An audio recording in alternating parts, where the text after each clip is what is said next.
Olá pessoal, sejam bem-vindos a mais um episódio da Escola por Trás da Escola. Hoje eu tenho a alegria de receber um cara que, assim, dentro do ecossistema ele já fez muito barulho, já ajudou muita gente. O que eu acho legal dele é essa capacidade de servir, de ajudar, mas também a parte profissional, não tem nem o que falar, né? Construiu uma das maiores operações contábeis do Brasil, né?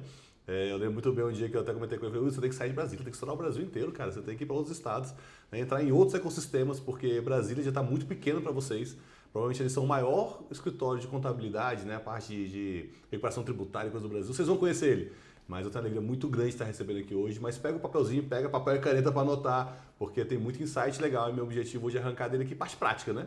Contador, eu já tive muito problema com contador. Vocês sabem que eu quase fui preso por um contador, né? Lá nos meus 15, 16 anos. Então, assim, vamos junto. Pegar um detalhinho ali a experiência dele, que já atendeu aqui milhares de empresas e vão fazer a gente não cair nas pegadinhas, né? Hoje eu recebo aqui o Will. Obrigado, Fernando, pelo convite. É um prazer estar aqui. Você falou um pouco aí da história, falou de estar na cidade de Brasília, mas você foi ocupado, né? Quem não sabe, Fernando também é conselheiro aí da Moai. Meu sócio está no conselho dele. Nós estávamos com essa ideia de pegar o conselho do Clex, o Fernando já faz parte há mais tempo que eu, e foi perguntar para o Fernando, o que você acha de ir para o Clex? Aí ele respondeu para o meu sócio, você tem que ver e tal, investimento, mas quem vai? O William. Não, se o William vai, ele dá conta.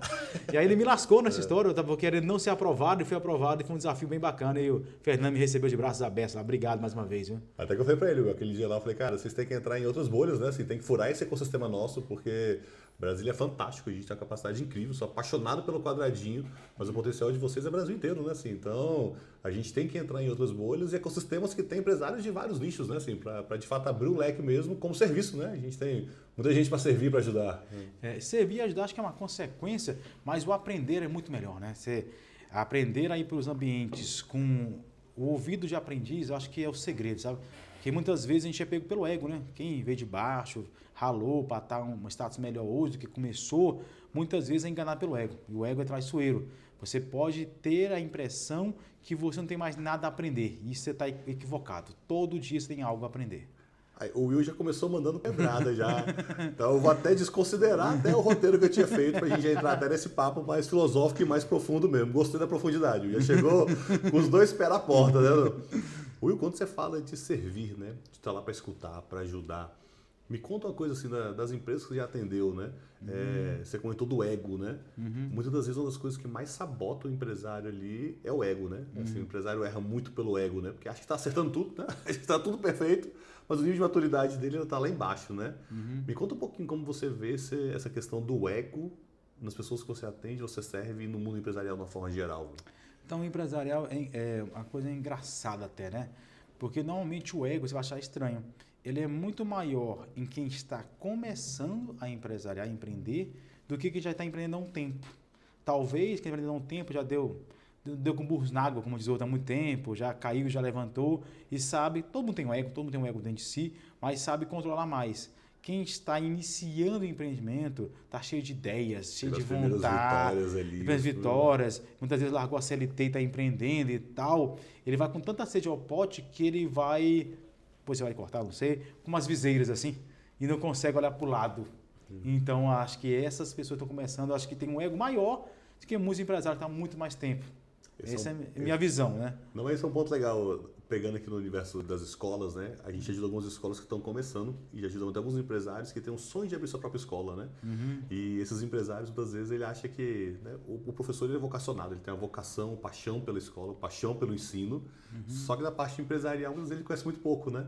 E é legal quando eu escuto ele falando, Zago, eu sou apaixonado pela escola, da transformação que a escola ia fazer, que a empresa ia fazer, mas quando eu virei empresário, lascou tudo. Porque agora eu tenho CLT, contador, burocracia, imposto, tem NR1 que eu não sei nem o que é essa sigla que o pessoal fala agora, então estou desesperado o que fazer. Mas ainda acha que está acertando tudo, né? Ainda acha que não precisa de apoio, de assessoria, não precisa de um contador bom. Foi meu erro lá no passado, contratei um contador. Não, contador é qualquer um lá, só faz a burocracia mesmo. Vai ser simples, só simplesinho mesmo, pagar pouco imposto lá. E qual que é a pegadinha? Onde que a gente cai nesse buraco, Will? O barato sai caro. Isso, a gente tem uma pegadinha com vinho, né? Quer ver se o vinho bom é dor de cabeça no dia seguinte, né? Se o vinho é bom, você sabe a dor de cabeça no dia seguinte, né? Então o barato sai caro, né? E eu não sou um cara que digo que você tem que começar com caro, não. Eu acho que você tem que ter uma realidade e falar assim, para a minha operação, para o que eu entrego, que tipo de contabilidade eu preciso? Não um tipo falando consultivo ou não. Nós temos várias no Brasil, várias digitais boas. E para aquele CPJ que já é uma realidade no nosso Brasil, vai atender perfeitamente. O cara vai emitir uma... Esse recorte é importante, Will, porque na contabilidade, a maior parte das empresas no Brasil são MEI, né? São empresas pequenininhas, um varejo ME, PP. Só as médias grandes são poucas. A que mais gera empregos é ME e PP. As que mais geram empregos são ME e EPPs. Vou abrir meu coração para você. No passado, eu até critiquei os contadores. Na verdade, eu até brincava e falava, quem tivesse um plano aí para acabar com os contadores, quando eu quase fui preso lá pelo erro contábil e coisa de uma treta doida, não fizemos nada de errado, estava tudo certinho, mas gerou uma exposição nossa lá, né? Então, assim, acabamos tendo fiscalização, coisa, provamos que estava tudo certo. Eu culpava muito o contador. Mas hoje eu até olho que nem é culpa dele, porque na verdade, se eles são formados e treinados para atender aquele nicho e atendem muito bem essa parcela. Mas você entender aonde você quer para crescer, que é o que você comentou, né? Quem somos, quem você é, qual que é o seu momento de empresa para você ter o serviço adequado ao que você precisa, né? Me conta um pouquinho sobre isso, entrando aqui, vamos pegar um ponto específico, sobre planejamento tributário mesmo, né? Para você entender, faz mais sentido eu estar no Simples, eu estar no meio, eu sou uma associação, eu sou uma LTDA, como que a gente faz isso na prática, Will? Então, primeiro tem que entender, a gente fala muito de onde você quer chegar. William, eu quero correr uma maratona de 42,5 km. Ótimo, beleza. Você não vai correr ela toda de uma vez. Vai correr 5, 10, 15. Em cada step vai surgir uma oportunidade tributária. E agora em 26 seria temerário falar isso, que em 27 muda tudo. Mas contando que 26 não mudaria nada em 27 a forma tributária, o mais comum e usual, não quer dizer que seja o melhor, a empresa iniciar com MEI ou com Simples. Já teve a oportunidade de receber clientes lá atrás, que ele falou assim, me indicaram você e tal, eu queria uma empresa contigo. Você fatura quanto? 3 a 4. Pô, 3, 4 milhões? Não, 3 a 4 mil por mês. Falei, cara, faz o seguinte, abre um MEI, cresce, depois se você precisar eu estou aqui. Eu não vou forçar você a abrir uma empresa, porque contador é um custo.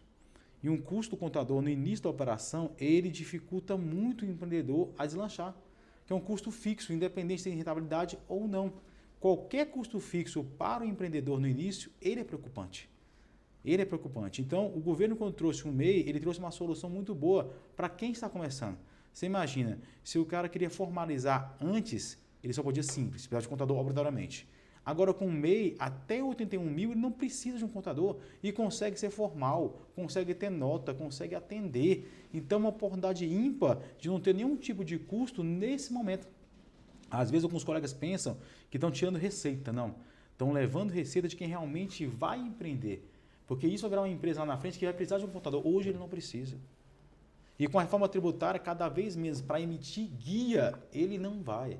O contador é formado para gerar dados para tomada de decisão e não para trabalhar com o fisco. Só que o Brasil é tão complexo que a gente não tomar cuidado, a gente trabalha mais para o fisco que para o cliente. Vira sócio, né? No final do dia ele acaba não, na sendo verdade, sócio na verdade ele já é sócio do seu cliente e o seu cliente paga você para trabalhar para ele.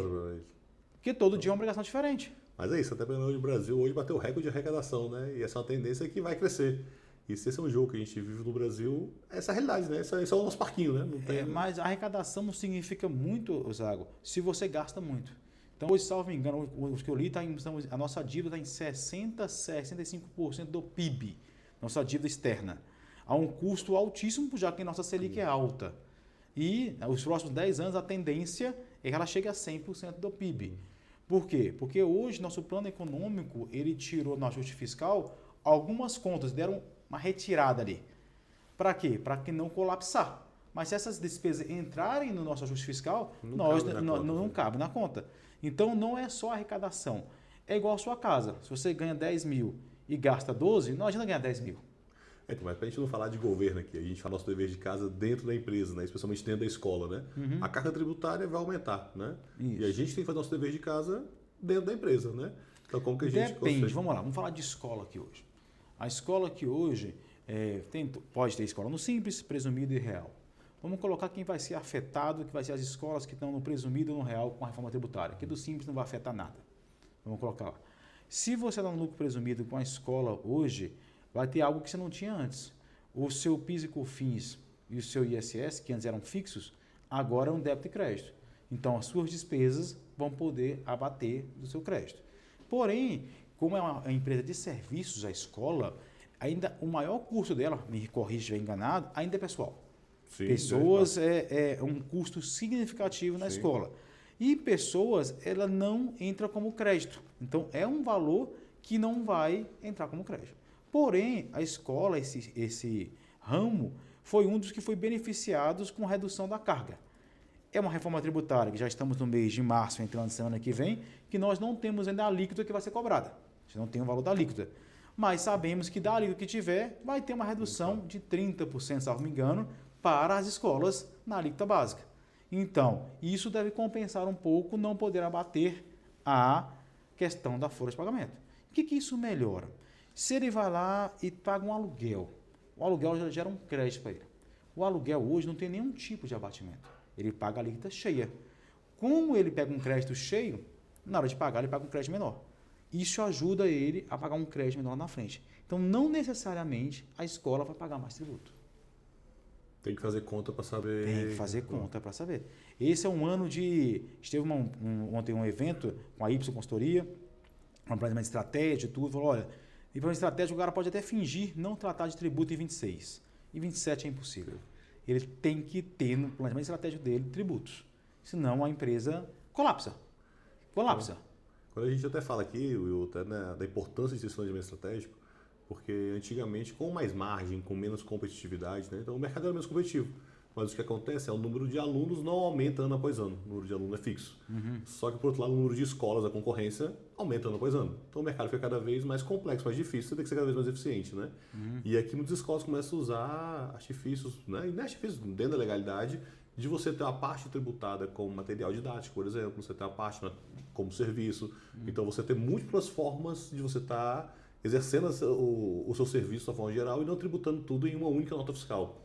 E seus instrumentos são legais, vale no dia a dia? Existe risco por trás de operações assim? Não há nenhum impedimento de algum CNPJ fazer vários tipos de serviços. Não há impedimento nenhum. O que você tem que fazer é segregar os serviços e sair da questão de ter uma venda casada. Ninguém é obrigado a fazer a matrícula e comprar o livro contigo. Nem uniforme, nem candidato. Ninguém é obrigado. Porém, você pode fazer um pacote. O mais comum e conhecido aqui, para dar no podcast de exemplo, é o McDonald's. Chega no McDonald's e pede um combo.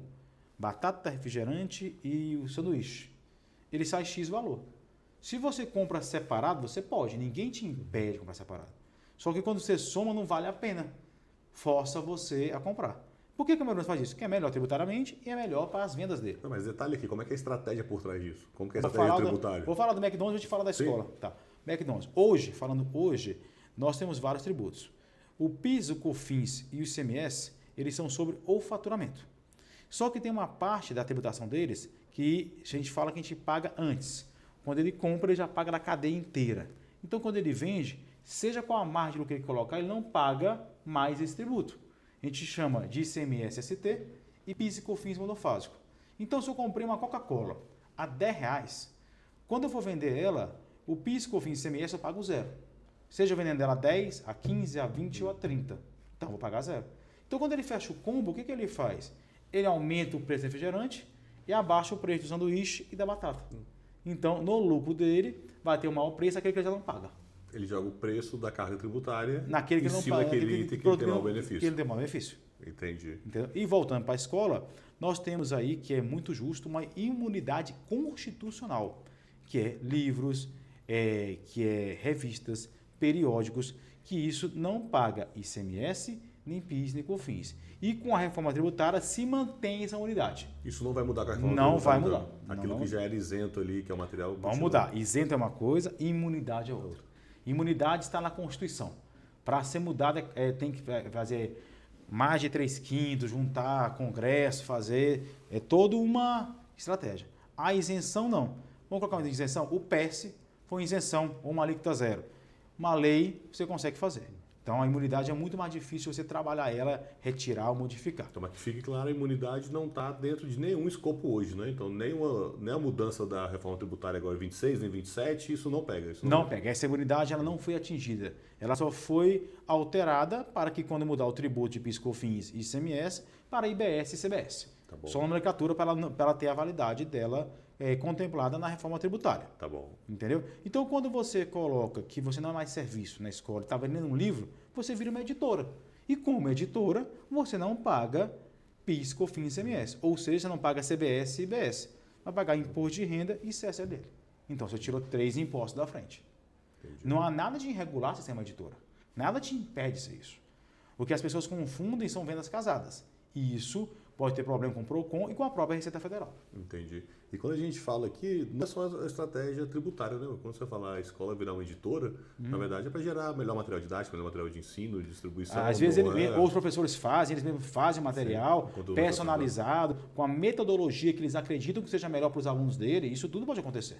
Isso tem que estar casado no planejamento estratégico, né? Então, o planejamento estratégico e destrincha um planejamento tributário dentro da operação, né? Exatamente. E qual que é o momento de ver isso, Will? Isso é uma coisa que a gente vê uma vez na vida só e acabou? Então, vamos falar de momentos ideais e falar de negócio. Ideal, você vai começar o ano, outubro, novembro, ele já tem que começar a fazer estratégico para definir o ano seguinte. Pô, então eu estou agora em março, não faço, filho. Tem que fazer, vai perder 10 meses.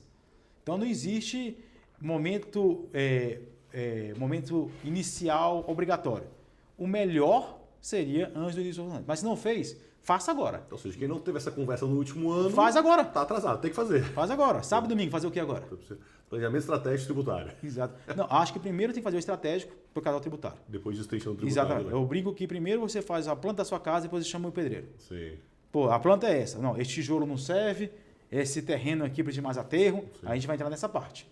Até porque quando a gente começa a misturar as coisas, se o pedreiro entra primeiro, às vezes começa a subir alguma coisa que mais dá trabalho e dificulta a operação no dia a dia. Exatamente. De fato... Porque se entra o tributário antes, eu não sei o que você quer. Entendi. E aí, eu posso dar uma dica errada, posso te orientar errado.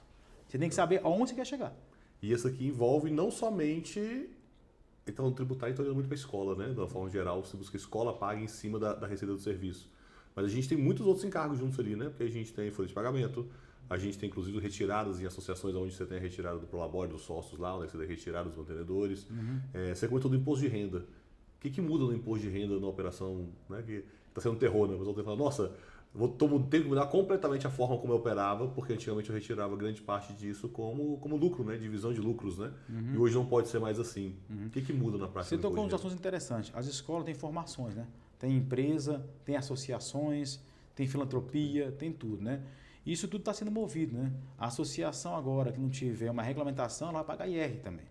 Então não era tão simples. Abrir uma associação não paga imposto. Isso era um padrão, né? Era um padrão. Muitas vezes é o padrão, agora, tem que ser associação, é sem fins lucrativos e acabou. Não é você que define mais, vai ter uma regra mais rígida contra isso, entendeu? E quanto a dividendos, isso avalia a retirada do sócio. Então o negócio deu resultado e vai tirar. A partir desse ano de 26, toda vez que retirar mais do que 50 mil reais, haverá uma retenção sobre o todo de 10%. E vai funcionar como um ajuste anual de uma pessoa CLT. Vai pegar todo ano, depois vai colocar no ajuste anual e vai saber, pô, o ano eu tirei mais, tirei menos e faz o ajuste completo. A alíquota, ela comete 0,1% até 10% quando chega a 1.2 milhão. Você vai pegar aquele meio ali e fazer. Lembrando que vai juntar com outros dividendos. Vai que você tem um dividendo de ações da Petrobras, está lá recebendo, e tem da sua empresa. A Petrobras é isenta porque ela lançou é menos de 50 mil. O seu também é. Quando eu juntar, vai cobrar. Igual duas rendas. Tem alguns tipos de aplicações, LCI, LCA, outros 15 tipos, que eles não vão juntar. Mas a maioria vai juntar e você vai pagar o imposto sobre isso. Eles falam que é a renda mínima, né? Tem que ter uma renda lá para você pagar o imposto.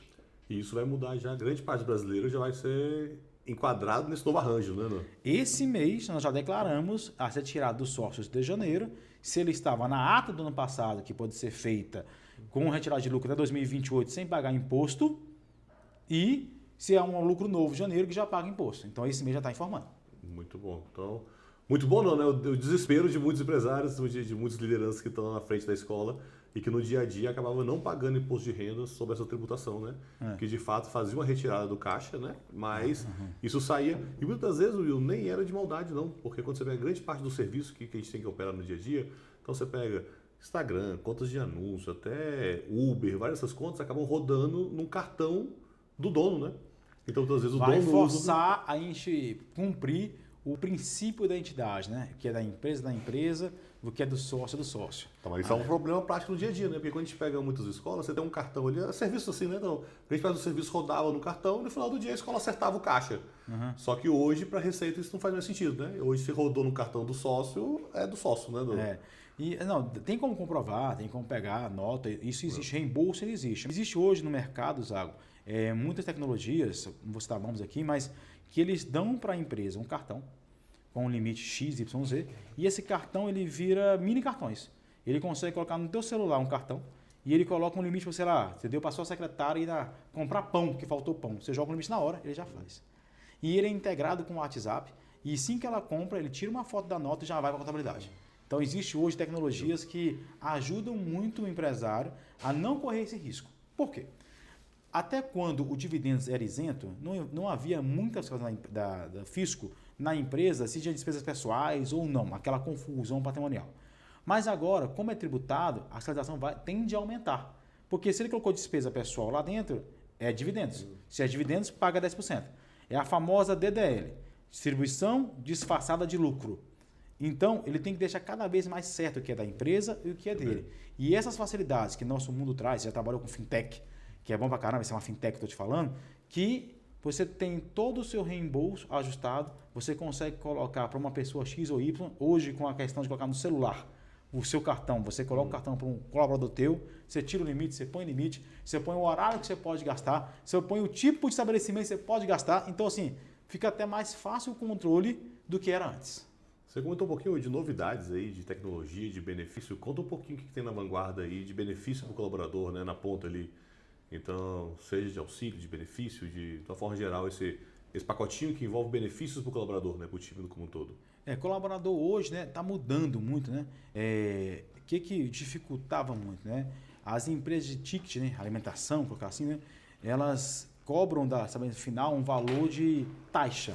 E essa taxa normalmente é mais alta que uma taxa de cartão de crédito e débito. Porque as operadoras desse tipo de alimentação, elas pagavam um rebate para as empresas, algumas empresas grandes, para poder ter isso. É o modelo de negócio delas ali. Né? Só que agora o governo tomou uma lei que acabou com isso. Não pode mais ter isso e fixando uma taxa máxima para isso. A tendência é uma ou outra. Ou vai baixar o preço na ponta, que eu não acredito que isso vai acontecer, mas vai gerar mais emprego. Porque se o empresário pagar uma taxa maior, agora para uma taxa menor, ele pode expandir seu negócio e contratar mais gente. Ponto. E aí surgiu o cartão de benefício livre, que é o mais famoso, tem o Caju. Então, assim, esse benefício livre, o cara usa como quiser, da forma que quiser. Isso transacionando o seu benefício entre as carteiras. Entre as carteiras ali para fazer. Isso, vamos dizer assim, várias categorias já estão colocando no acordo coletivo isso. Para quê? Para proteger o empresário por lá na frente, não dizer que essa remuneração é salário e pagar INSS sobre isso. Então é muito interessante entender também, é bacana o colaborador, mas não gera risco para a empresa. Entendendo como está na convenção do dia a dia. Você não gera risco para depois você não pagar algo que é um benefício, mas volta como um revés para a empresa. Muito bom. Will, você comentou um pouquinho também aqui, quando a gente pega de maturidade operacional, né?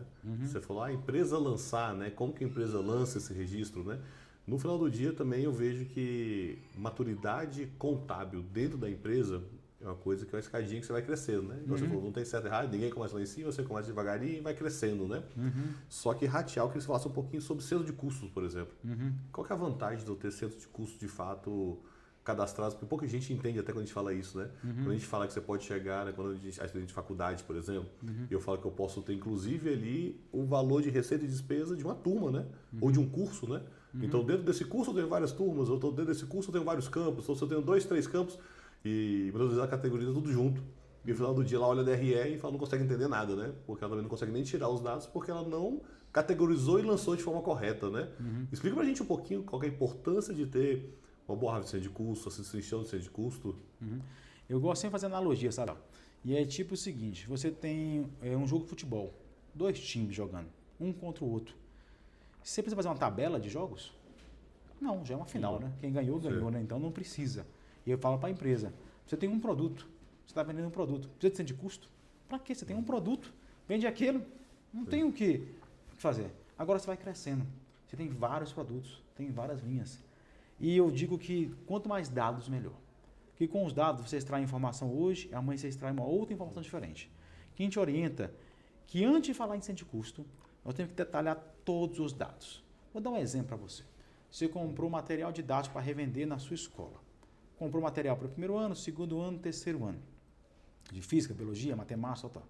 Imagina, Zé, que vem uma nota só, material didático do primeiro ao terceiro ano, R$100 mil. O valor inteiro, uma beleza, nota só. Tranquilo. E você lança lá material didático que está certinho. Contabilmente, não tem nada de errado. Mas a nossa contabilidade tem que ser gerencial, para tomada de decisão. Então, depois eu vou querer saber quanto era de matemática, quanto de física, quanto no primeiro ano, quanto no segundo ano, qual a margem que eu vendi de um, qual a margem do outro, qual que eu vendo mais, qual que eu compro menos, qual que saiu, quando saiu. Isso, para mim ter essa informação de custo, se eu não detalhei na entrada, de nada adianta de custo. Não tem como tirar isso. Não tem como, porque na entrada não foi lançado correto. Então, o mais importante que preocupar-se de custo no início, detalhe o máximo da informação que você puder. Detalha o máximo. Beleza, o está tudo detalhado. Agora eu quero tirar informações. Poxa, agora tá bacana. Então, eu trouxe um nível até ali que era de uma turma, mas você pode chegar até dentro da turma, dentro da matéria, né? Para eu conseguir ver esse detalhinho lá dentro. Eu sempre coloco o máximo de informações que eu consigo ver. Até porque isso é verdade, né? Quando a gente pega matérias diferentes, ela tem custos diferentes. Isso. Tem matéria que tem laboratório, tem matéria que tem mais que física dá mais caro, dá mais lucro? Não sei. Sim. Eu não sei. A gente está falando de educação, mas no fim do dia é um negócio. Sim. Eu tenho que fazer aquilo se pagar. Para dar uma boa educação no Brasil, e infelizmente o governo não propõe isso. Então a escola tem que fazer disso um negócio. Para quê? Para que isso volte em resultado para a sociedade e para quem investe naquele negócio. Você falou um pouco no bastidor aqui de paixão, né? Normalmente é isso, né? Quem trabalha, a profissão do cara é a paixão. Ele não é empresário. Sim. Só que no fim do dia a paixão não sobressai. Sim, ele é vocacionado naquilo, mas ele tem que entender que é um negócio. Então, voltando ao centro de custo, a gente chama até de centro de resultado. Porque custo pensa só em custo, né? Sim. Então, vamos lá. Porque é receita e despesa. É receita e despesa. Resultado é a diferença entre custo e receita e despesa, custo, né? E resultado. Então, no centro de resultado, você vai contabilizar aquilo que são diretos. William, eu tenho aqui o primeiro ano do ensino médio. Todas as boletos de receita estão lá, primeiro ano do ensino médio. Beleza. Eu tenho aqui os professores que dão aula no primeiro ano. É bom para peraí, ele dá aula no primeiro ano e segundo ano. Já tem um rateio. Quantas horas eu vou contabilizar para o primeiro ano? Até rateio é uma coisa também que poucos fazem certinho, que é difícil fazer isso no dia a dia. Mas o rateio nunca é justo. Vamos lá, vamos chegar nessa parte. Esse aqui é fácil, porque é um custo direto. Sim. Só saber quantas horas só deu aqui, aloca as 5 horas aqui. Beleza. Vamos chegar na fase difícil. A copa, a cantina, a limpeza. Como é que eu rateio? Diretor, coordenador. Como é que eu rateio? Eu limpo mais o chão da sala A ou da sala B? Sim. Eu passo mais pano aonde? E tem 2 métodos de rateio que é o mais usual, o mais conhecido. Que é o linear. Eu tenho 10 turmas, pega todo o custo que eu não consigo dizer onde é, divide por 10, cada uma absorve. E tem o ABC. ABC é, eu pego aquele que tem maior receita, puxo maior despesa. William, existe rateio justo? Não existe. Existe metodologia. E a gente, na nossa empresa, tem outros métodos. Por exemplo, lá nós temos lá 150 pessoas na empresa. E tem várias empresas no mesmo ecossistema. Pô, como é que a gente divide aluguel, água e luz lá? Por cabeça.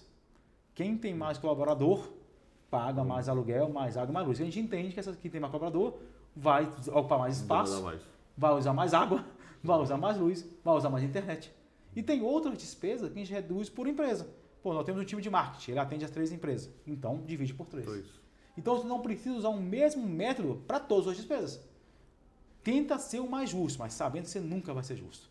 Quando você não tem uma despesa direta impactada, vai ter que usar um método de rateio. Tem que escolher o modo de rateio e ratear. E ratear. Não vai ser justo, mas tem que ser legal. Você não pode mudar, porque desse jeito deu prejuízo na operação, muda o rateio. Não.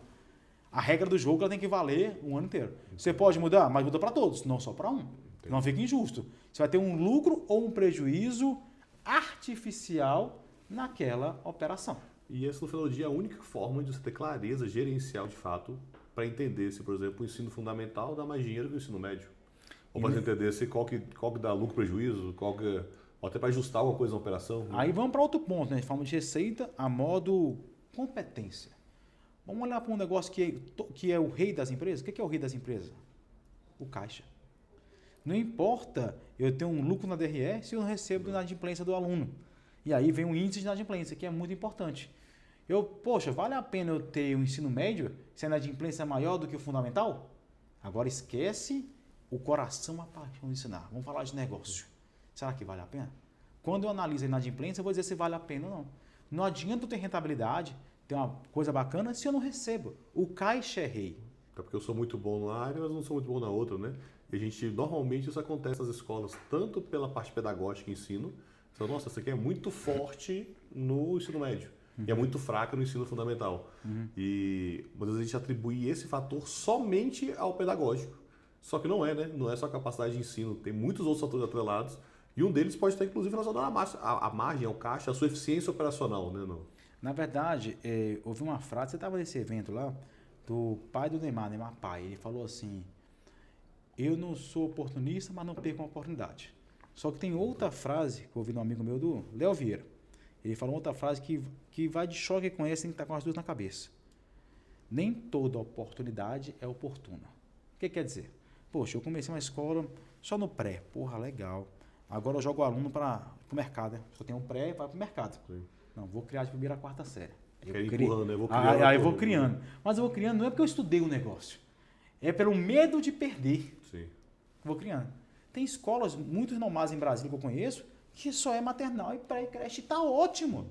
Ele não quer pegar a outra dor de cabeça. Ele não quer, que é uma dor de cabeça. Quando você pega um outro nicho, é dor de cabeça. Deve você aprender. Sim. Então, entenda se realmente você tem uma oportunidade e se ela é oportuna. Porque você muda, você cria sala, você é professor, você trata com gente. Você está sendo forçado, né? Porque você tem a turma terminando ali, você fala, vou iniciar agora, tem que iniciar porque ela está vindo. A forçação é sua, não é de ninguém. Sim. É aquela questão assim, eu não posso perder esse dinheiro. Não posso deixar passar. Sim. Mas será que é interessante colocar isso? Sim. Será que você vai querer trabalhar com isso? Todo mundo fala que o especialista ganha mais, não o generalista. Você deve ter lido, né, Jago, o livro Oceano Azul, né? Sim. Eu sempre comparo o Oceano Azul com a Coca-Cola e o Goianinho. Goianinho. Explica aí. A Coca-Cola é líder de mercado. Ninguém vai dizer que não é aqui, né? Até os espectadores que não é líder de mercado em refrigerante. Você vai em Coca do mundo, você toma Coca-Cola. Tá mentindo? Coca do mundo, você toma Coca-Cola. Você toma Goianinho, Coca do mundo? Não. Não. Beleza. Goianinho tem aqui em Brasília, alguma região do Goiás, tem Goianinho aqui. Beleza. Coca-Cola, não sei o preço, mas supongo que custe R$10 a Coca-Cola. Goianinho custa 3. Ele nunca vai querer que custe 10. Ele não quer o público de 10. Ele vai nadar de braçada, quem paga R$3 no Goianinho e está feliz. E nem compara, né? Ele não quer comparar. Você não vai ver nenhuma propaganda dele batendo na Coca. E é até engraçado quem fala que esse é melhor que aquele, você fala, mas você está comparando duas coisas separadas, né? Isso acontece em muitas escolas também, quando a pessoa fala assim, nossa, essa escola aqui é melhor do que aquela. Você fala, mas são públicos diferentes, são formatos diferentes. Até que o ticket é muito diferente, né?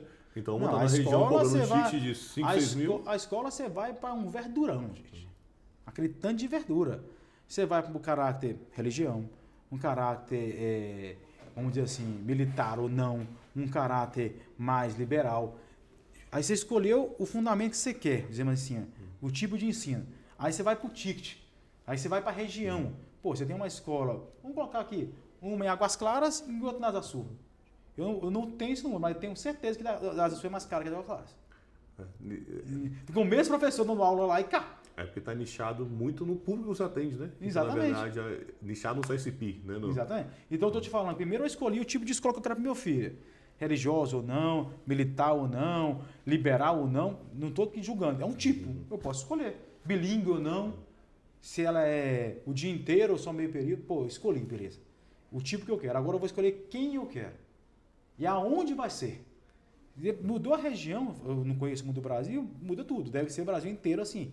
Isso é até legal. Você colocou que você está abrindo um novo escritório agora e dessa intencionalidade de você falar, quero abrir um negócio, uma escola para atender esse público, né? Isso. E esse público eu não quero, né? Então eu quero esse, não quero aquele, né? Então essa intencionalidade, ela se repercute em vários formatos, né? Porque é mais fácil conversar, é mais fácil fazer marketing, é mais fácil vender, é mais fácil entregar o propósito que você se propõe.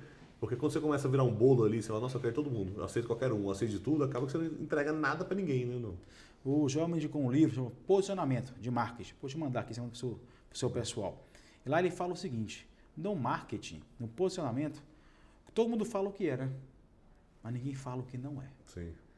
Comece a falar o que você não é, que você vai atrair quem você quer. Sim. Então a dica que eu dou no posicionamento aprendendo com o mestre Joel, que é o cara do marketing, Sim. fale o que A Zago Engenharia não é.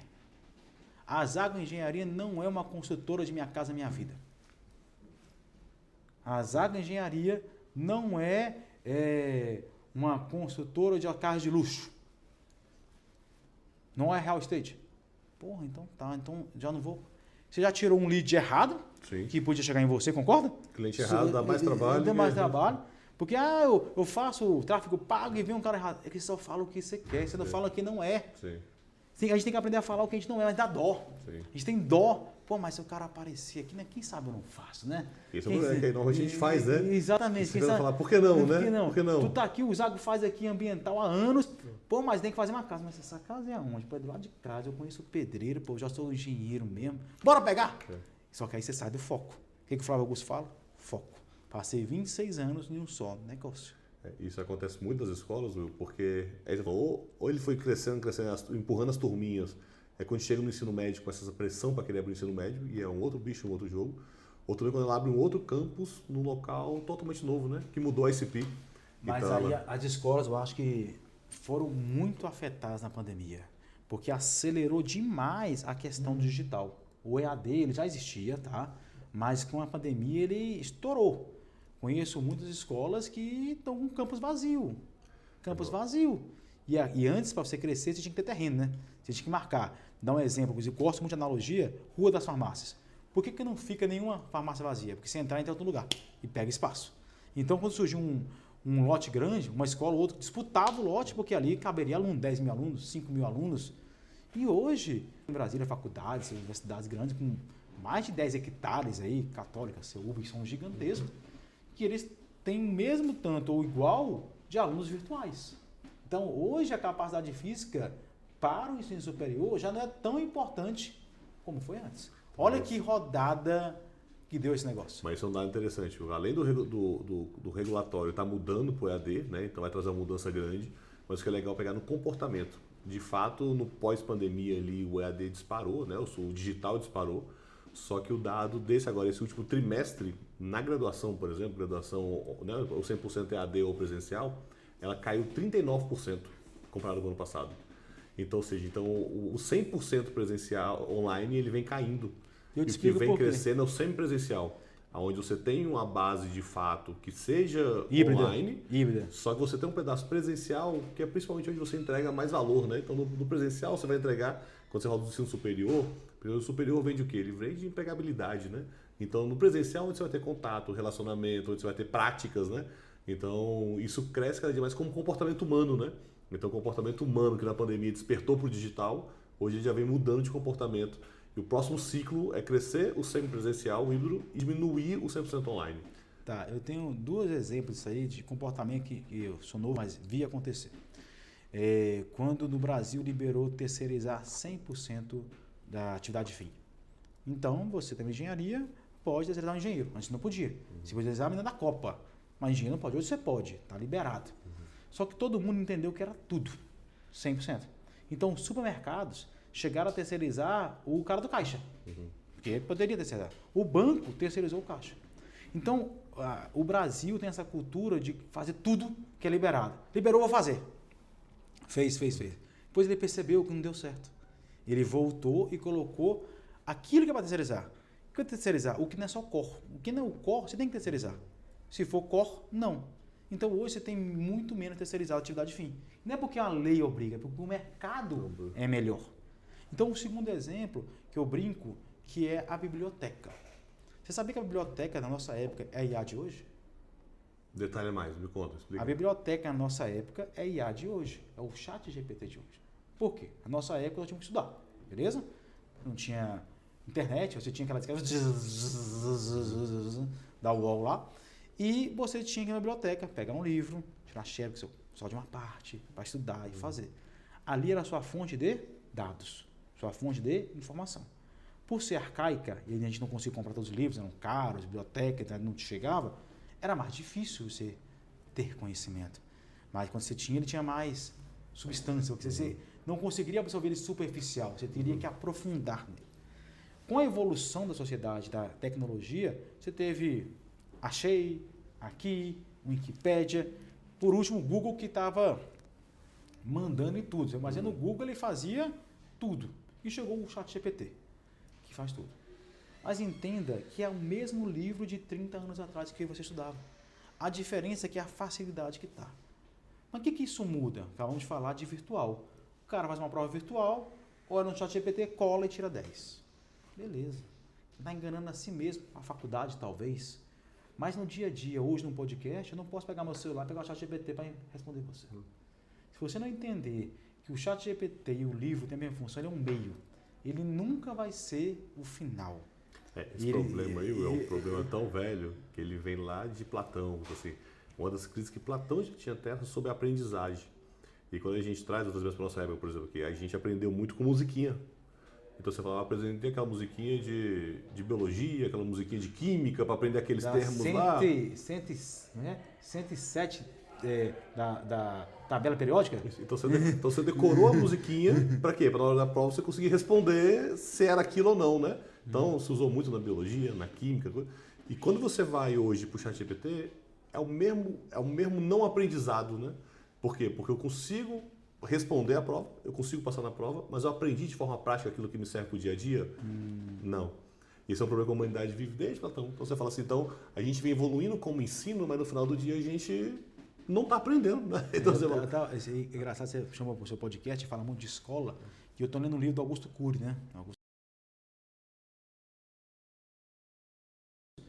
E hoje, eu sou novo livro do Augusto Cury, né? Augusto Cury é um dos maiores psicanalistas do mundo, né? Legal. Vendeu mais de 65 milhões de livros no mundo, então um cara respeitado.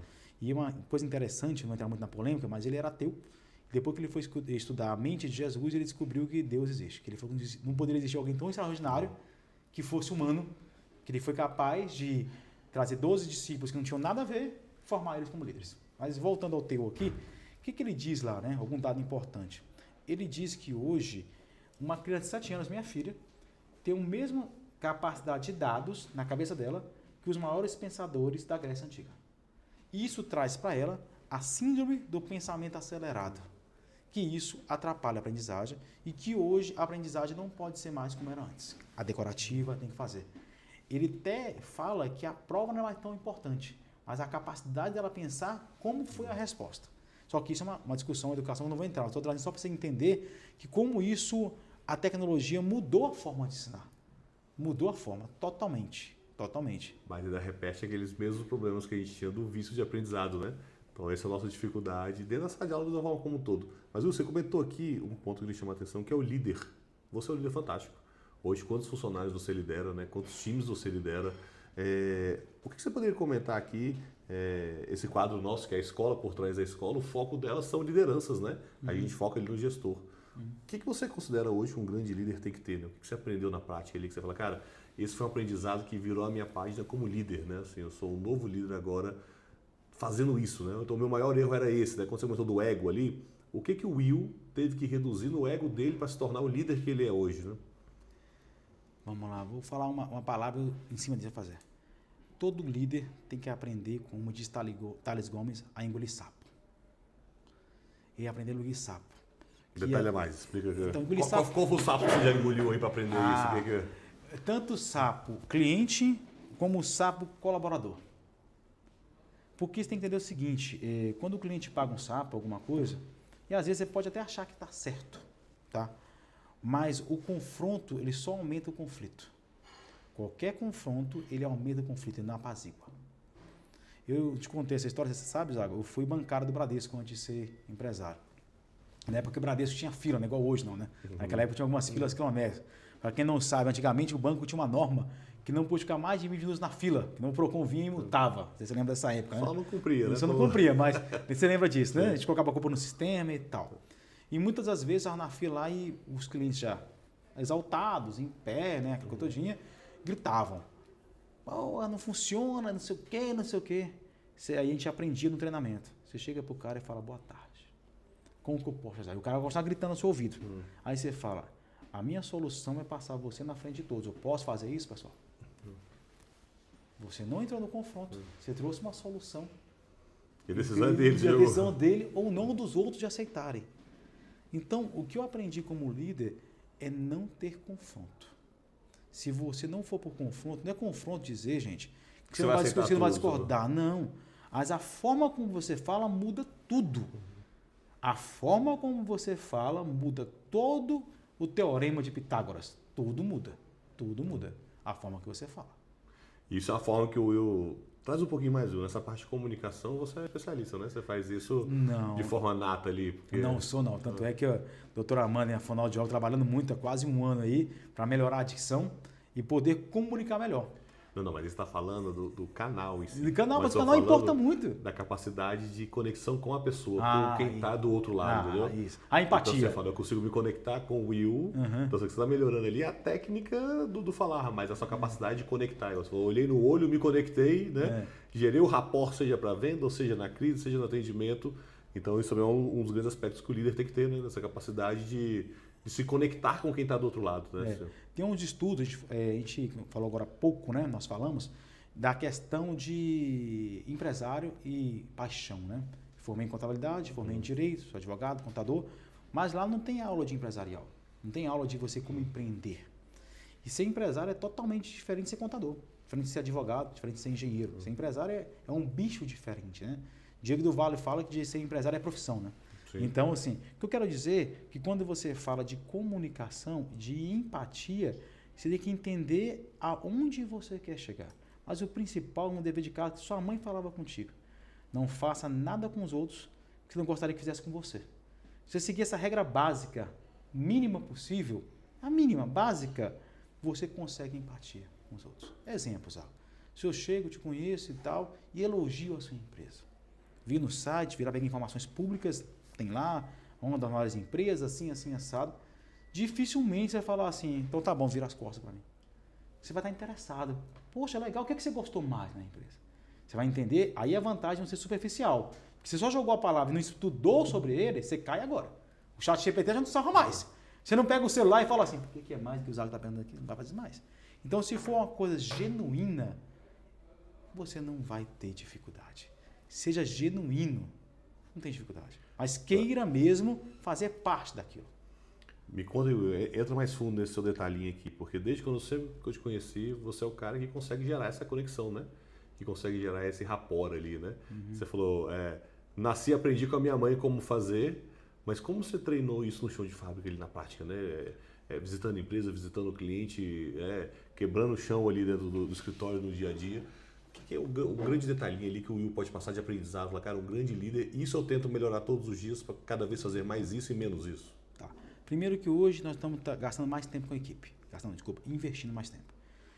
Mais de 150 funcionários tem que entender que a gente não senta as atenções. Cada operação nós temos CEO, tem tudo. Mas fora isso, nós temos lá o Manifesto Cultural, que é onde nós, eu e meu sócio, falamos todos os nossos valores para todo mundo da empresa, uma vez a cada 2 meses. Nós temos lá one-on-one, que a gente pega um colaborador, 1 hora com ele e vamos lá, o que eu posso te ajudar? O que você quer na sua vida pessoal, profissional? Onde eu, William, posso te ajudar? A gente faz isso.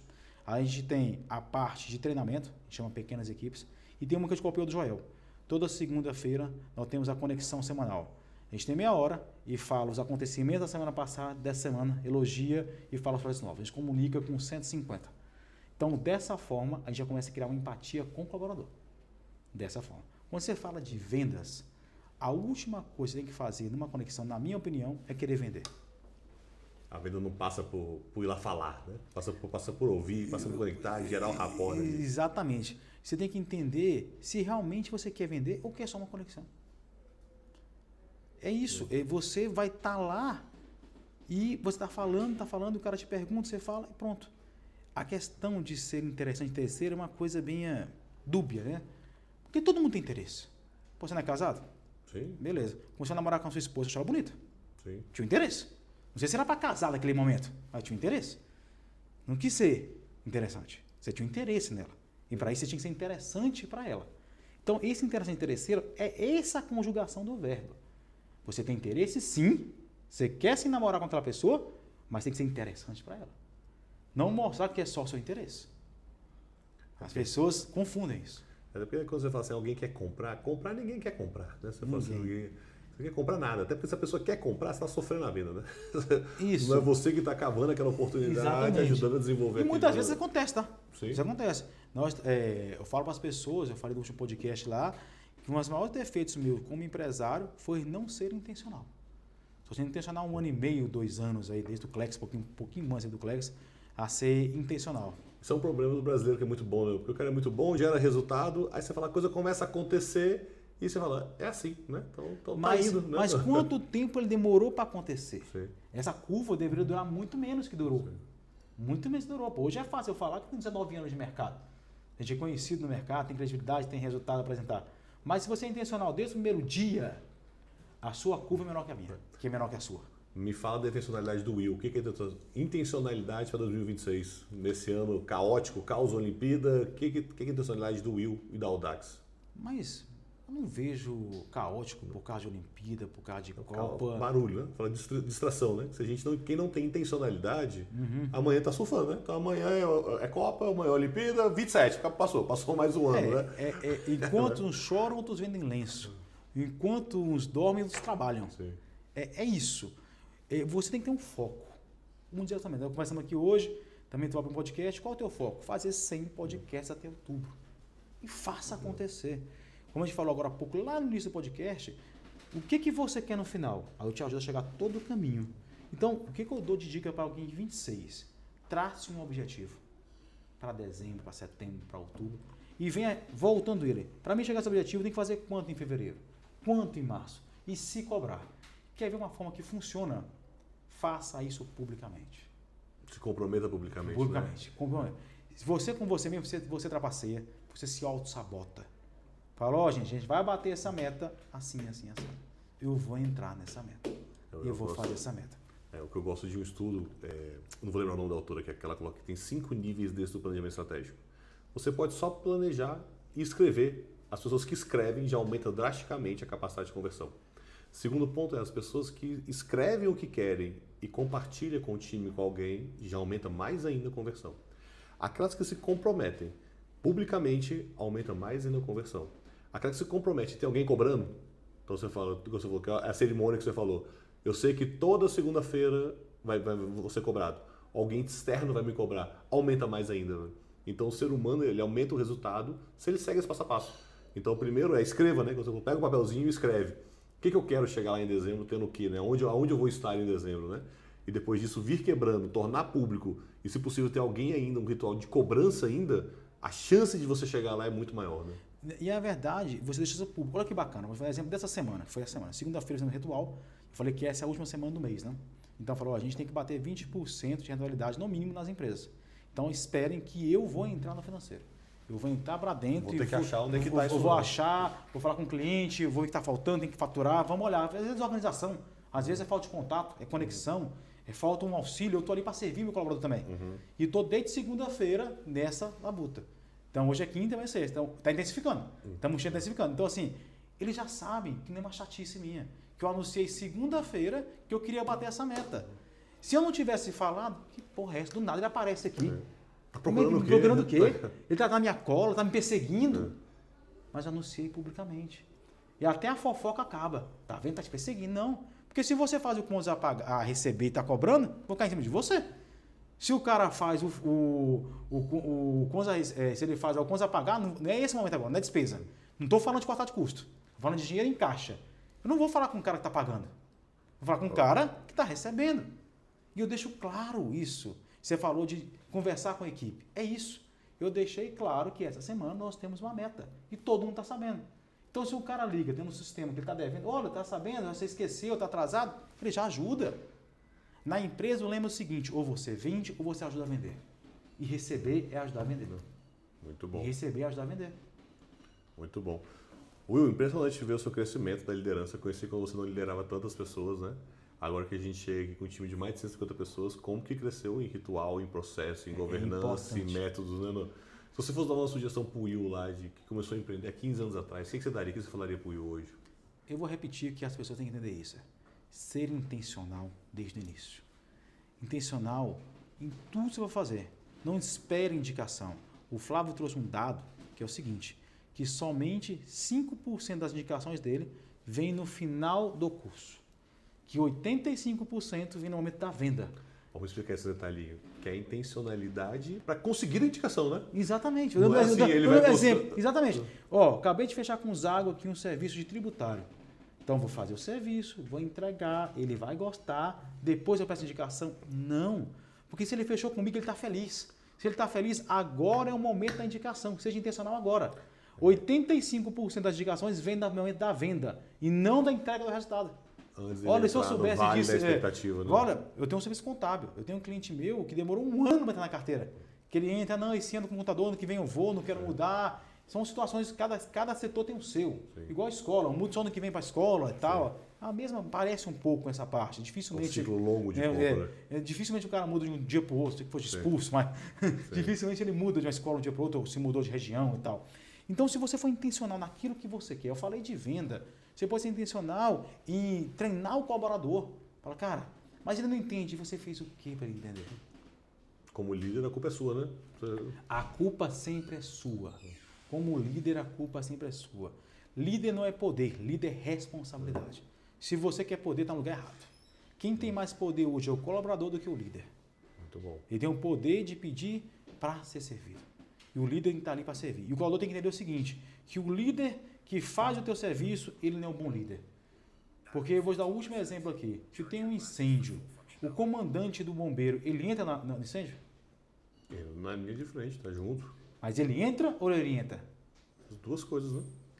Não. O comandante fica lá, olha, ali em cima vai cair, aqui vai pegar. Se ele entrar junto, como é que orienta a equipe? Ah, sim, é como se fosse, mas ele não está lá no batalhão também esperando ver o fogo. Não tá. Né? Ele está lá vendo a casa pegar fogo, Deus me perdoe ele tá lá na linha de frente na junto. linha de frente, olha, fulano, sai porque vai desabar. Sim. Entra vai desabar. Ah, mas morreu muito bombeiro no World Trade Center. Sim, mas tinha um monte de força, para ter certeza. Orientando, fazendo. Porque você falou fora que eu falei, é o líder que está lá no escritório, né? Não. O líder tem que estar o seguinte, ele tem que estar apoiando. E se ele tiver que executar, alguém do lado. Vou executar, está do meu lado e fazer. E se ele tem que exercer a confiança. Que eu falo com o meu líder, cara, eu passei por liderado, eu não sei se ele vai fazer no prazo que eu prometi para o cliente. Faz o seguinte, manda ele fazer e você faz aqui. Deixa quieto. Se ele não entregar, você entrega o seu, mas você fala assim, ó, o seu eu quero entregar. Você sempre tem que ter uma oportunidade de ensinar. Senão você sempre vai ser o reclamão, o resmungão. Muito bom. E quem reclama, perde. Muito bom, Will, entrando em outro ponto aqui que você cresceu muito, e a gente cresce muito, é crescer em ecossistema, né? Da importância de crescer em ecossistema. Porque muitas vezes a gente está remando sozinho, né? Quebrando cabeça sozinho. E ecossistema é legal, não só ecossistema aquele que está dentro de quem parece comigo, mas ecossistema inclusive de pessoas diferentes, nichos diferentes, áreas diferentes. Conta um pouquinho mais da sua experiência de crescer como ecossistema, né? De crescer junto com outras empresas em outras áreas, outras cabeças, outros negócios, né? Aquela velha frase, né? Não seja mais burro da mesa, né? Quer dizer, seja mais burro da mesa, né? Se está numa mesa e não é mais burro, já começa a procurar outra. William, você não vai ensinar? Vou. Mas para mim ensinar alguém, eu tenho que procurar outra mentalidade. Porque tem a famosa teoria dos elásticos, né? Sua mentalidade está aqui, tem pessoas que você convive mentalidade aqui e outras que você convive mentalidade aqui. Tem um elástico entre um e outro. Das algumas possibilidades. Você sobe e essa pessoa vem contigo, você leva ela junto, ou o elástico estoura. Ela fica para trás. Ou você está tão atrelado embaixo que você desce e ela estoura para cima. Então, à medida que você sobe a mentalidade, algumas pessoas vão ficar para trás na sua vida. E isso você tem que encarar como uma coisa natural. Não para trás de ódio, de raiva, de apego. Não. Porque as pessoas não acompanharam a mentalidade que você está. E não estou falando de poder econômico. Tem a ver, mas não estou falando direto disso. Que as pessoas pensam diferente, fazem diferente. Eles frequentam locais diferentes que o seu. Como é que você mudou o local e vai estar? O nosso amigo Max, lá do Clex, professor Max, eu sou fã dele, tem 18 negócios. Ele falou o seguinte, eu concordo com ele. Não há mudança de mentalidade de uma pessoa se ela não mudar do local que ela nasceu.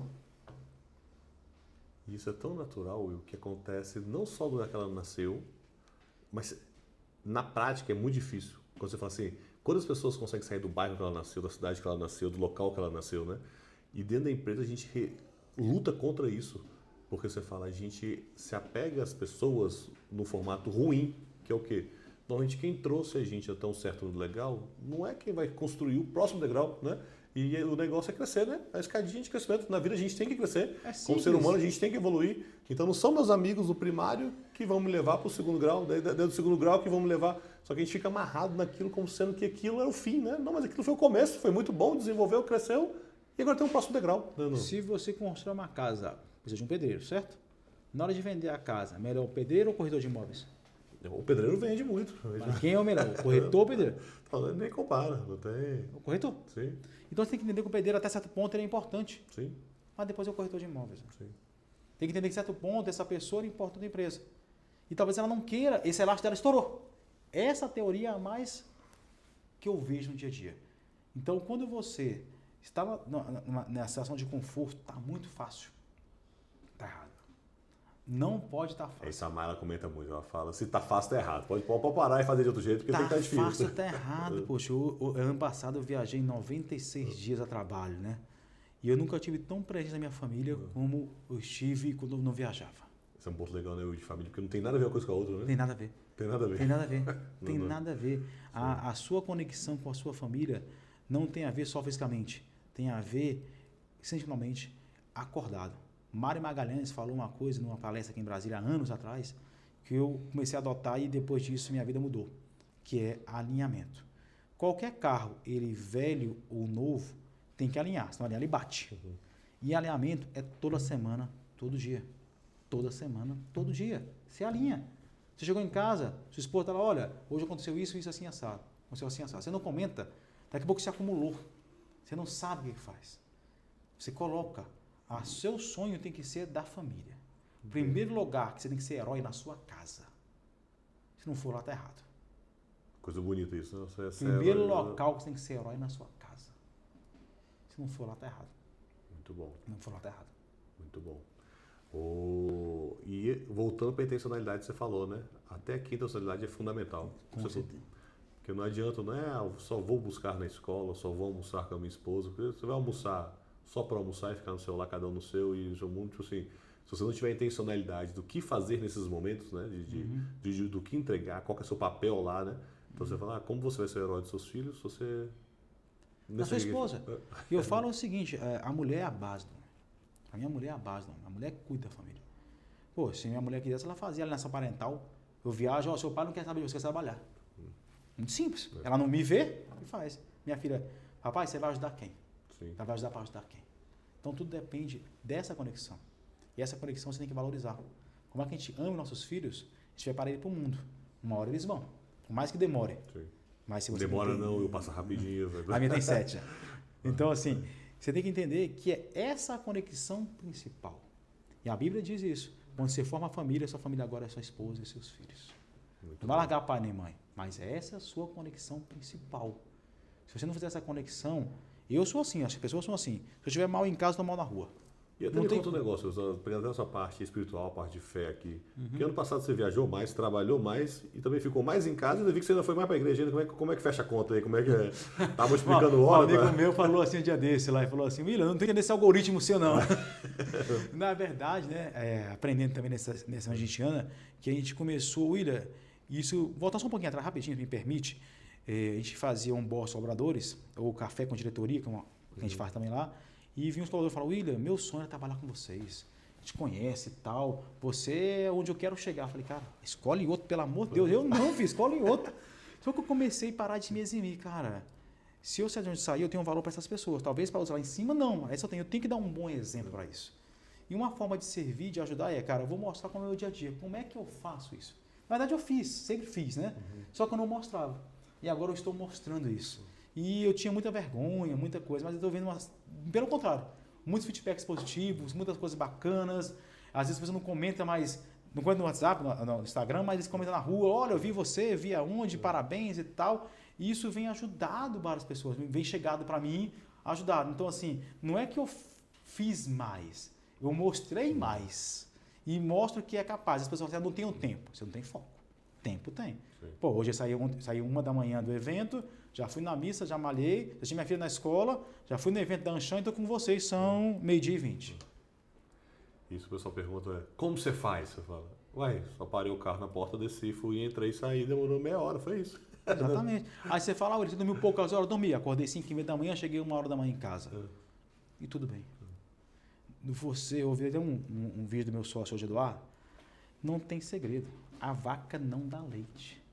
Se você quer uma casa melhor, trabalha mais, trabalha certo. Quer um carro melhor? Não tem como você fazer a mesma coisa e querer o mesmo resultado, mudar o resultado. Albert Einstein falava isso, né? Loucura, querer os mesmos resultados, faz a mesma coisa.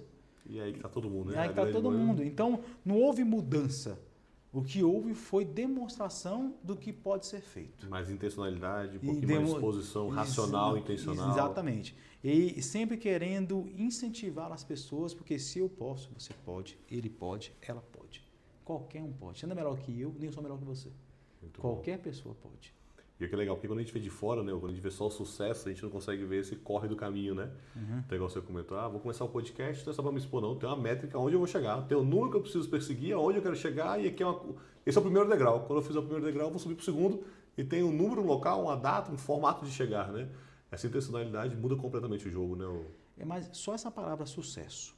Sucesso as pessoas pensam que é algo que você para quando chega. Define o sucesso. Vamos lá, vou dar um exemplo. Quando você tinha 5 anos de idade, você queria uma bicicleta? Sim. Provavelmente sim, né? Bicicleta. 18 você queria um carro, concorda? Sim. Seria mais ágil. Hoje a idade mais queria um carro, beleza? Talvez hoje você queria uma casa maior, seus filhos, sei lá, uma fazenda. E aí quando você alcança aquilo, é um sucesso. Mas ali para mim é um degrau. E quando você sobe um degrau, quando você olha para o horizonte, você consegue ter uma imagem melhor. Quanto mais alto você sobe uma montanha, a imagem é melhor. E dependendo da montanha que você subiu, ela é íngreme. 90 graus, 85, 75. Quando você olha para a próxima, eu já passei por isso. Isso aqui é ficha. Eu passo. Então, o sucesso para mim ele não existe. O sucesso para mim é objetivo. O sucesso para mim é a próxima etapa. Porque se eu vacilar, se eu parar de crescer, eu volto. Ou está crescendo ou está diminuindo. Não tem opção. Olha, por que vocês crescem? Porque vocês cresceram 50% ano passado. Porque não pode parar de crescer. Porque não pode parar de crescer. Se parar, você perde. E até para entender que essa próxima etapa, ela é uma etapa, ela é um meio, né? Ela nunca é o fim, né? Nunca é o fim. Porque, como você falou assim, também parte dessa expectativa as pessoas constroem errado. Então, você fala, a pessoa construiu o fim no dia que ela comprasse o carro. Exatamente. E aí, o dia que ela comprou o carro, ela fala, não mudou nada. É o cachorro correndo atrás do motoqueiro, do carteiro. Aí o carro para, o cachorro fica parado. Sabe o que fazer? Eu falo para as pessoas lá o seguinte, você tem que crescer 1% a cada dia, na certeza que você nunca chegará aos 100%. Porque ele não é ali ainda, principalmente não é nas coisas, não é no... Se você crescer 1% a cada dia, a juros simples, você chega a 365% vezes melhor que no início do processo. A juro composto, você chega em 847 vezes melhor. E cada vez você vai descobrir que você sabe menos, que você entende menos, que você está mais longe do fim. Isso é humildade. Aí pronto, uma coisa que eu queria compartilhar. Sabe o que tem em comum desses masterminds que eu participo? Dos empresários, o que tem mais em comum? Os valores. A grande maioria é humilde, a grande maioria valoriza a família, a grande maioria valoriza as pessoas. É a pessoa que eu falo Deus, não importa a religião. Então, essas 3 características são as mais presentes nos empresários de mastermind que eu participo. Os maiores empresários, ele tem essas 3 características. Estão lá para estudar, estão lá para servir. Não, mas beleza, mas independente disso, eles demonstram, eles verbalizam que querem Deus, que querem a família, que querem humildade. Muito bom. Você já percebeu isso? Sim, essa é a base, né? Essa é a construção. Sim, mas muitas vezes você conversa com pessoas que não são assim. Até porque eu comentei para você aqui da importância de crescer em ecossistema. Mas na prática você tem muito ecossistema, né? Isso. Então tem muitos que não são verdadeiros. Isso. Então quando a pessoa fala, nossa, eu fui em tal lugar lá e eu não gosto de ir lá. Por exemplo, cara, porque lá não é um ecossistema de verdade. Lá existe um ecossistema, né? Aquilo existe pelo ego de alguém ou por algum medo de ego ali. Então aquilo não dura por muito tempo, não. Aquilo ali dura um certo período. Mas quando você tem um ecossistema de verdade, quando as pessoas estão dispostas a servir, a formar, com valores, né, assim, novos negócios surgem, novas oportunidades surgem, crescimento pessoal, né, assim, todas as linhas você cresce muito, né? Então, para mim, as principais formas de crescimento é você que não está dentro de um ecossistema ainda deveria se colocar. Uma das grandes formas de crescimento do ser humano de uma forma geral, né? Mas eu só diria para ele se colocar se ele for intencional. Intencional. Se ele for, ele vai criticar o sistema. Pô, eu paguei, eu estou aqui e não estou tendo resultado nenhum. Sim. Não é a coisa automática, você tem que ser intencional. Se não Sim. for, Vá numa reunião, vá num network, aprenda, não jogue dinheiro fora. Sendo sincero, não jogue, às vezes ele vai até queimar a expectativa de algo que é bom, que é excelente. Se você não for preparado, você está errado. Você está errado. As pessoas falam muito comigo, né, de oportunidade. Eu tenho um LinkedIn, chega muito pedido de emprego, né? Ah, arruma um emprego, eu preciso e tal. Também preciso. Então, eu acho que há uma dicotomia nisso, né? As pessoas reclamam do famoso indicação, né? Aí a pessoa vem atrás de mim para indicação. Faz sentido. Beleza, eu com toda educação respondo todos respondem, passo meu RH e vejo ele pegar. Porque é injusto eu pegar alguém preparado e alguém que me chegou no LinkedIn e só porque me chamou, ele passa na vaga do outro. Isso é injusto. Tem que ser uma coisa justa, tem que fazer. A gente faz ação social? Faz, mas não é essa forma. Tem outras formas de fazer. E a pessoa fala, mas o que você faz? Tem um textinho que o Eduardo fez. Se a pessoa está procurando emprego, normalmente elas vão trabalhar 44 horas semanais, concorda? Então, o que você faz nas 44 horas quando você está desempregado? Então, a gente tem um checklist lá de curso, network, fazer currículo e tudo mais.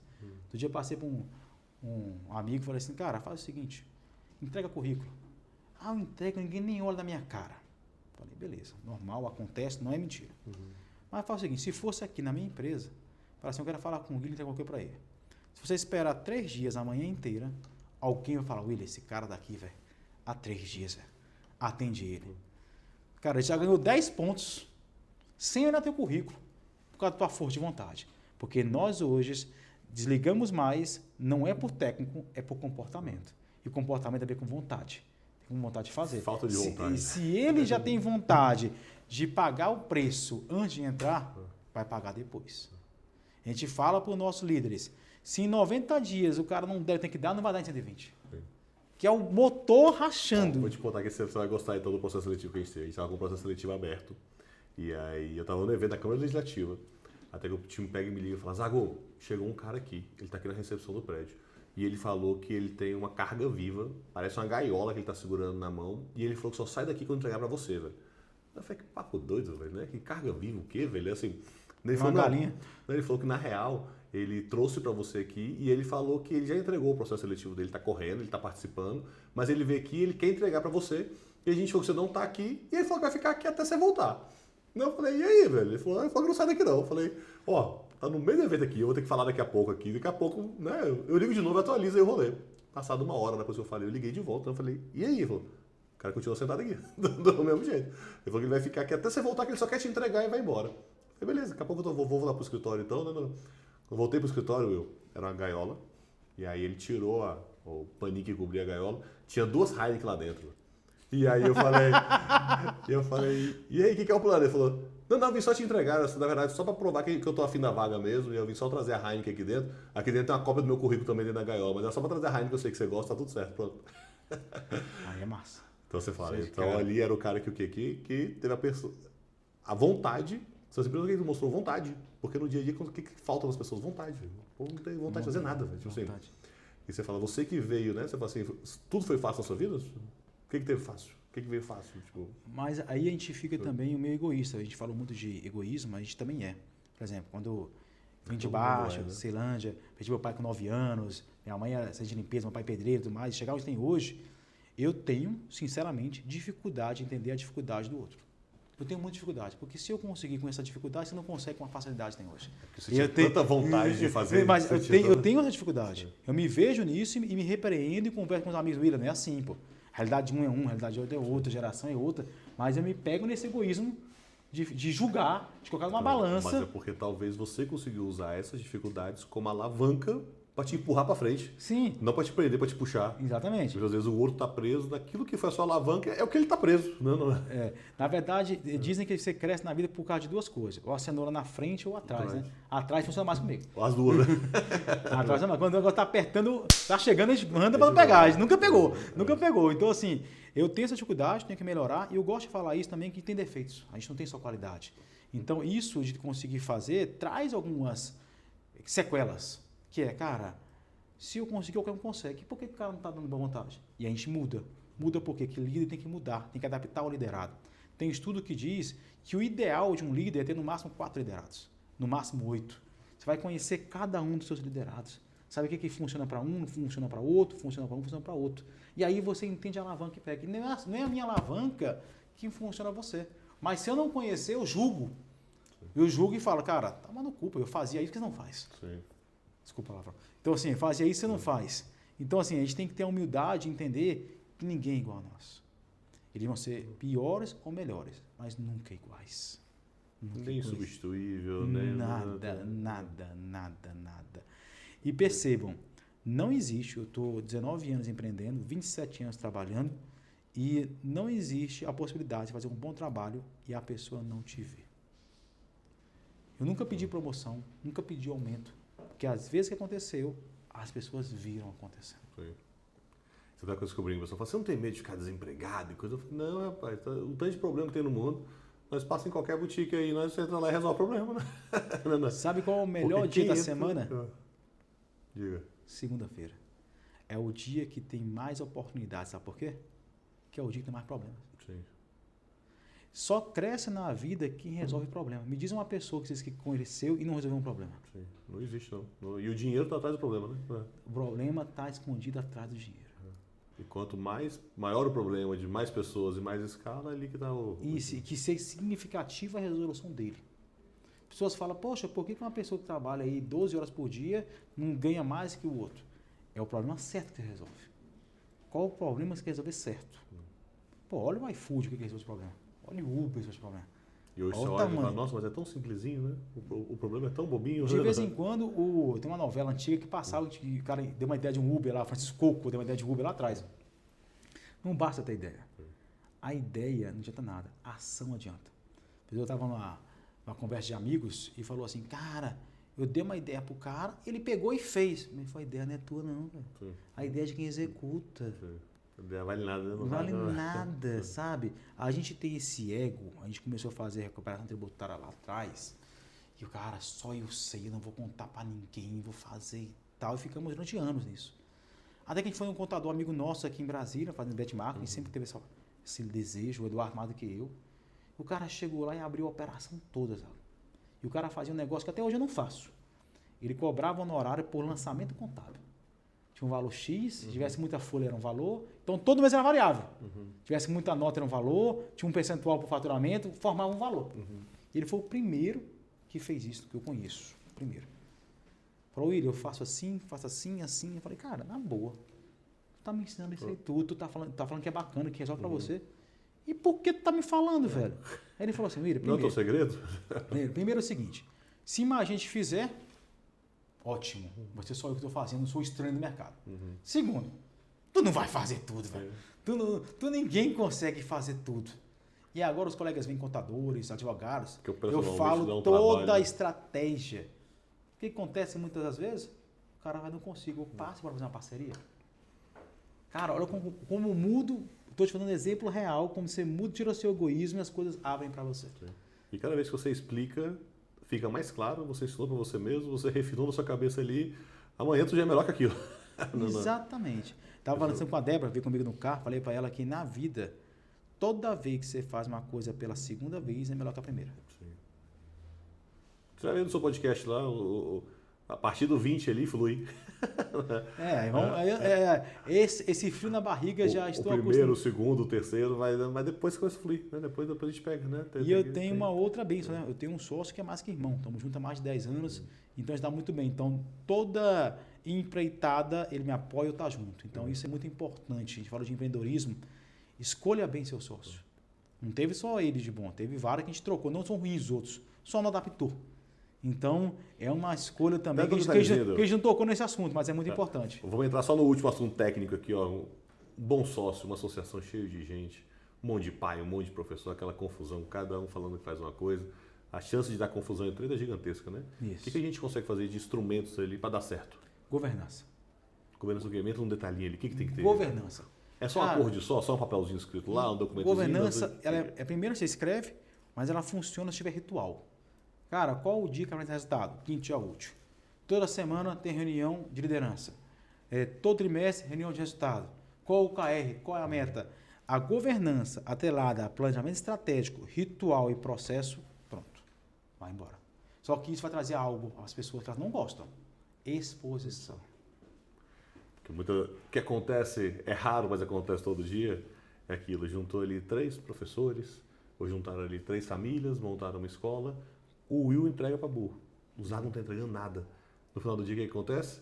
Aquele ali começa a querer mascarar o resultado, porque ele não quer que apareça ou não. Porque se aparecer, lascou. Porque o Will recebe igual eu recebo, a gente tira o mesmo prolabório, a gente tem a mesma participação, você começa a me saber, né, assim. Então, natural a gente não quer exposição, a gente não quer o resultado, a gente não quer crescer. Porque aparece aquilo que todo mundo sabe, mas a gente não tem momento para falar, até estourar na briga, né? Então, não vira uma construção do dia a dia ali, de melhoria, isso né? é muito importante essa palavra, porque a gente já passou por isso até com o Eduardo. Eu trabalho mais que você trabalha menos que eu. Pô, são trabalhos distintos, pô. Meu trabalho é ficar na rua, eu sou institucional. Meu trabalho é tomar vinho com você à tarde, sair à noite, fazer um evento. Pô, o Eduardo ele gosta também, mas ele gosta muito mais de estar no computador, estudando, passando para mim as dicas. Pô, ele aconteceu isso com o seu assado, bora vender assim, planejando e fazendo. Se você literalmente, na técnica, ele trabalha muito mais do que eu. Mas eu trabalho também para trás de lá de cá. Se você não chegar no entendimento com o teu sócio, que os teus trabalham, ou beleza, que for a mais, já defina esse valor a mais. Que é a função e o resultado de cada um. Exatamente. Né? E se você não deixar a definição, é mas pare de comparar. Porque é o seguinte, quem admira, mira. Quem compara, para. Admire o cara que faz aquilo, para de comparar. Quando você olha para comparar o do lado, você pode olhar para o seu. Sim. Você olhou para o lado, olha só, você olhei para o lado, não estou olhando para frente, estou parado. Sim. Literalmente estou parado. Então quem admira, mira. Quem compara, para. Então comece a admirar as pessoas. Ela tem defeitos, todos nós temos. Admire as qualidades. Muito bom. Admire as qualidades. Eu tenho um concorrente assim, mas ele é porque ele é filho de deputado. Ele faz o que de bom? Aquela parte eu quero. Esquece a outra parte. Eu quero o que é bom. Muito bom. Vamos até anotar essa aqui, ó. Nossa frase do podcast vai ser assim, ó. Quem admira, mira e quem compara, para. Muito bom. Quem admira, mira, quem compara, para. Muito bom. Fantástico, Will. Gostei muito, meu amigo. Fiquei felizão, velho. Eu fiquei feliz com o convite. Foi um mega prazer, velho. O meu que foi. Vários insights práticos, velho. E hoje você já me deu um grande ensinamento que hoje à tarde eu faço meu primeiro podcast. Então, já estou aqui aprendendo com os Zagos. Depois eu passar aqui o meu também, que é o Start All, Converte Tudo. Faz seu jabá, vai. Não tenho ainda as partes sociais, vamos começando do começo aqui, mas a ideia é trazer empresários, empreendedores, executivos, pessoas que mostrem para a gente que já tem um resultado e como é que foi o começo de tudo. Para compartilhar que eu aprendi que na vida, Zaga, é o CCE. Contexto, conteúdo, exemplo. Cada um tem seu contexto. Adapta ao conteúdo e dá um exemplo. Aí como consegue. Muito bom. Meu amigo, sucesso, velho. Obrigado por tudo. E que você seja incrível, velho. Cada vez mais intencional, velho. Cada vez mirando e admirando mais pessoas, velho. Obrigado por estar aqui com a gente. Foi um prazer, velho. E conte com a gente, vamos pra cima. Tá bom. Obrigado, gente. Valeu, Will. Valeu, um abraço.